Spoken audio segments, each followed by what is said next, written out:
Ready sir, ಈಗ ಮೊದಲನೇದಾಗಿ metro rate ಅಲ್ಲಿ 5%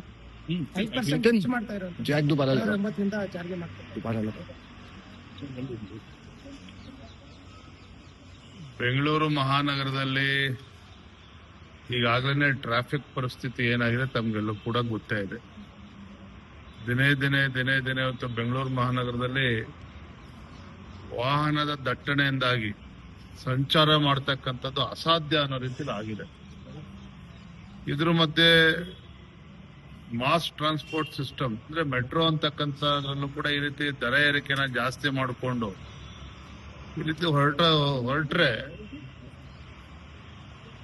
ಮಹಾನಗರ ಜನತೆಗೂ ಕೂಡ ಇದು ಹೊರೆ ಆಗ್ತದೆ. ಅಷ್ಟೇ ಅಲ್ಲ, ಬೆಂಗಳೂರು ಪರಿಸ್ಥಿತಿ ಇನ್ನೂ ಕೂಡ ಬಿಗಡಾಯಿಸುತ್ತೆ. ಯಾಕಂದ್ರೆ ಬೆಂಗಳೂರು ಮಹಾನಗರ ಅಂತ ಹೇಳಿದ್ರೆ ಕೇವಲ ಭಾರತದಲ್ಲಿ ಅಷ್ಟೇ ಅಲ್ಲ, ಇಡೀ ಜಗತ್ತಿನಲ್ಲಿ ಇವತ್ತು ಚರ್ಚೆ ಆಗುವಂಥದ್ದು. ಅದೇ ರಾಜ್ಯ ಸರ್ಕಾರ ಈ ರೀತಿ ಅವೈಜ್ಞಾನಿಕವಾಗಿ ಈ ರೀತಿ ರೆಕಮೆಂಡ್ ಮಾಡ್ತಕ್ಕಂಥದ್ದು, ದರ ಜಾಸ್ತಿ ಮಾಡೋದಕ್ಕೆ ಮಾಡುವಂಥದ್ದು, ಗಾಯದ ಮೇಲೆ ಬರೆ ಎಳೆಯುವಂತ ಕೆಲಸ ರಾಜ್ಯ ಸರ್ಕಾರ ಮಾಡ್ತಾ ಇರುವಂತದ್ದು ಖಂಡಿತ ಸರಿಯಲ್ಲ. ನಾವು ಇದನ್ನು ವಿರೋಧಿಸ್ತೇವೆ. ಸರ್, ಈಗ ಬರೇ ನಿಮ್ದು ಬೋರ್ಡ್ ನಲ್ಲಿ ಯಾರಿರುವಂತದ್ದು, ಅಧಿಕಾರಿಗಳು ಬಿಟ್ಟರೆ ರಾಜ್ಯ ಸರ್ಕಾರವೇ ಇರುವಂತದ್ದು. ರಾಜ್ಯ ಸರ್ಕಾರದ ಹೊಣೆಗಾರಿಕೆನೂ ಕೂಡ ಜಾಸ್ತಿ ಇದೆ. ಹಾಗಾಗಿ ರಾಜ್ಯ ಸರ್ಕಾರ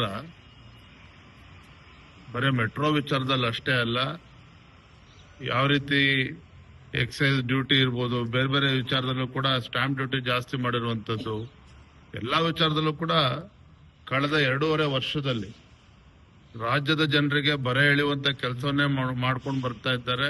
ಮೆಟ್ರೋ ವಿಚಾರದಲ್ಲೂ ಕೂಡ ಇದೇ ರೀತಿ ಮುಂದುವರಿಸಿದ್ದಾರೆ. ಸರ್, ದೆಹಲಿ ಬಂದಿದ್ದೀರಾ? ನಿತಿನ್ ನಬೀನ್ ಅವ್ರನ್ನ ಭೇಟಿ ಮಾಡಿದಿರಿ, ಏನ್ ವಿಚಾರಗಳು ಚರ್ಚೆ ಆಯಿತು? ಮಾನ್ಯ ರಾಷ್ಟ್ರೀಯ ಅಧ್ಯಕ್ಷರಾಗಿರುವಂತಹ ನಿತಿನ್ ನಬೀನ್ ಜಿ ಅವ್ರನ್ನ ಇಂದು ಭೇಟಿ ಮಾಡಿದ್ದೇನೆ. ರಾಜ್ಯದ ಸಂಘಟನೆ ವಿಚಾರದಲ್ಲೂ ಕೂಡ ಸವಿಸ್ತಾರವಾಗಿ ಎಲ್ಲವನ್ನೂ ಕೂಡ ಚರ್ಚೆ ಮಾಡಿದ್ದೇನೆ.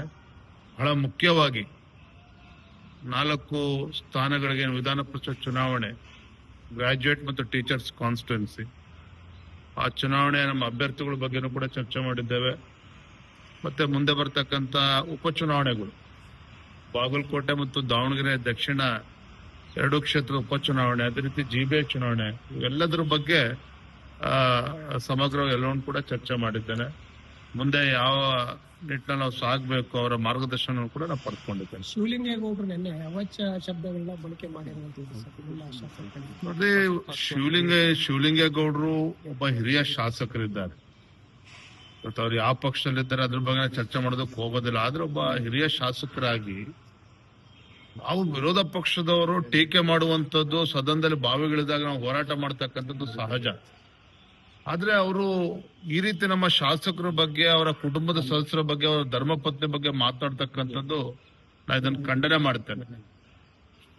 ಇವತ್ತು ಹಿರಿಯ ಶಾಸಕರೇನಿದ್ದಾರೆ, ನಮ್ಮಂತವ್ರಿಗೆ ಅಥವಾ ಮೊದಲ ಬಾರಿ ಶಾಸಕರು ಗೆದ್ದಂತವ್ರಿಗೆ ಅವರು ಮಾದರಿ ಆಗಿರ್ಬೇಕಾಗ್ತದೆ. ಅಂತ ಹಿರಿಯ ಶಾಸಕರೇ ಇವತ್ತು ಅಡ್ಡದಾರಿಲಿ ಹೋದ್ರೆ ಈ ರೀತಿ ಹೇಳಿಕೆಗಳನ್ನ ಕೊಡೋದ್ರ ಮುಖೇನ ನಮ್ಮ ಶಾಸಕರು ಕೂಡ ಅಗೌರವ ಮಾಡುವಂತ ಕೆಲಸ ಮಾಡಿದ್ದಾರೆ.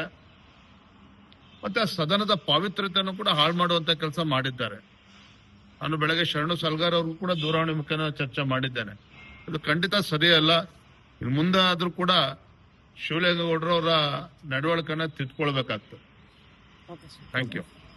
ಹೆಚ್ಚಿನ ವಿಡಿಯೋಗಳಿಗೆ ಪ್ರತಿಧ್ವನಿ ಯೂಟ್ಯೂಬ್ ಚಾನೆಲ್ ಸಬ್ಸ್ಕ್ರೈಬ್ ಮಾಡಿ, ಬೆಲ್ ಐಕಾನ್ ಕ್ಲಿಕ್ ಮಾಡಿ.